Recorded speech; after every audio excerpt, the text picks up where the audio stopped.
Сәлеметсіздер ме оқушылар? Номер 21 орта мектебінің информатика пән мұғалімі Бозғұлова Динара. Бүгінгі біздің қашықтықтан оқитын сабағымыздың тақырыбы бүкіл әлемдік интернет желісі. Ең бірінші сабағымыздың мақсатына тоқтала кетейік. Сабағымыздың мақсаты жаңа тақырыпты меңгеруде интернет туралы түсініктерді кеңейту, интернеттің мүмкіндіктерін түсіндіріп, интернетті қолдануда ақпараттық іздестіру, пайдалану дағдыларын қалыптастыру. Ең бірінші интернет ұғымымен танысайық. Жалпы интернет дегеніміз бір сөзбен айтқанда бүкіл әлемдік байланыс желісі деп атауға болады. Интернет ағылшынның интер бүкіл әлемдік нет желі деген сөзінен шыққан. Ол дүниежүзілік ақпараттар кеңістігі қызметін атқарады. Интернет бүкіл әлемдегі миллиондаған компьютерлерді бір-бірімен байланыстыратын желі. Ең алғаш интернет 1960 жылдары ақш-та пайда болды. Оны төтенше жағдайлар кезінде хабар алмасу үшін ойлап тапқан.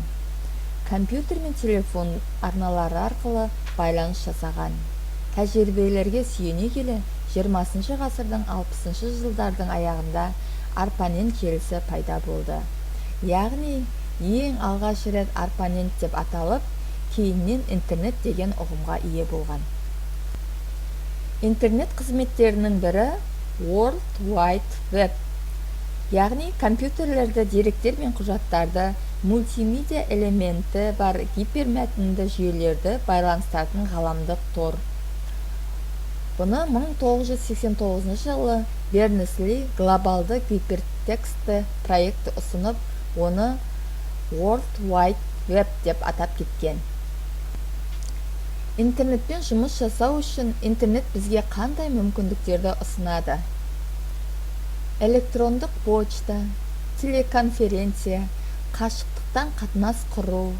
Яғни біз қазіргі таңда осы қатынасты құрып, сабақтың жүргізілу процесіне қатысып отырмыз, Әрі қарай файлдарды іздеу және жеткізу, мәтіндік файлдар мен меню жүйесі көмегімен іздеу және жеткізу, құжаттарды гипермәтіндік сілтемелердің көмегімен іздеу және жеткізу, немесе бүкіл әлемдік өрмек. Бүкіл әлемдік өрмекті қолданып, біз осындай жұмыстарды жасай алады екенбіз. Қазіргі таңда электрондық почта қатынас құрудың, құжат алмасудың ең негізгі мүмкіндіктерінің бірі болып тұр. Электрондық почта желі тұтынушылар арасында мәлімет алмасу ісін жүзеге асыратын қызмет жүйесі. Оның көмегімен ара қашықтыққа тәуелсіз санаулы минуттар ішінде хабарды жеткізуге болады.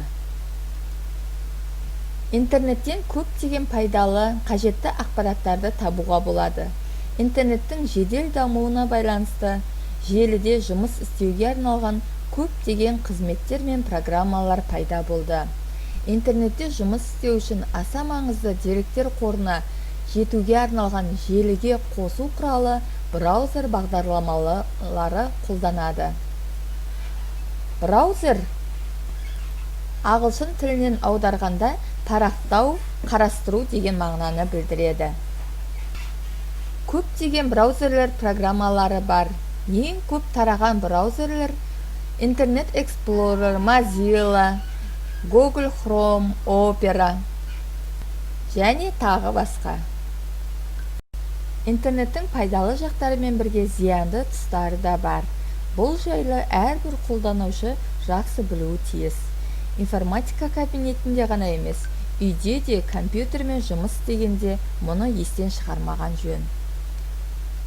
Олай болса, сіздердің назарларыңызға видео ұсынамын. Интернет ол қалтқысыз ақпарат көзі болып табылады. Сонымен қатар адамдар интернет арқылы өздеріне қажетті біліммен сусындай алады. Ата-аналардың балаларға назар аудармағанның кесірінен балалар интернетте көп отырып, соған тәуелді бола бастайды. Қазіргі жасөспірімдер үшін негізінен ғаламтордың бірінші зияны ол жердегі көптеген құмар ойындары мен зиянды бағдарламалардың болуы. Қазір дүниежүзі адамдарының 90% интернетті пайдаланады. Елбасымыз Нұрсұлтан Әбішұлы Назарбаев айтқандай, әлемді түбінде интернетте отырғандар емес, кітапханада отырғандар басқарады.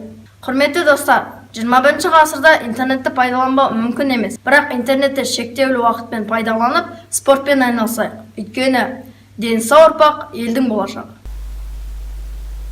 Видеоны көріп болсаңыздар, интернеттің пайдасы мен зияны туралы мәліметті толтырамыз. Сабақты қорытындылау барысында ассоциация әдісін қолданамын. Интернет туралы түсінгендеріңізді дәптерлеріңізге жазыңыздар. Интернет туралы бізде қандай ой туындайды? Еске түсіреміз және интернетке байланысты қандай ой келеді, соны дәптерлеріңізге жазып орындаймыз. Содан соң тест сұрақтарына жауап береміз.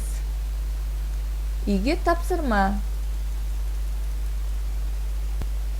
Бірінші тапсырма. Интернеттің пайдасы мен зиянды жақтары туралы жазамыз. Екінші тапсырма. Ассоциограммамен жұмыс. Үшінші тапсырма. Тест сұрақтарына жауап береміз. Бүгінгі сабағымыз аяқталды. Сау болыңыздар.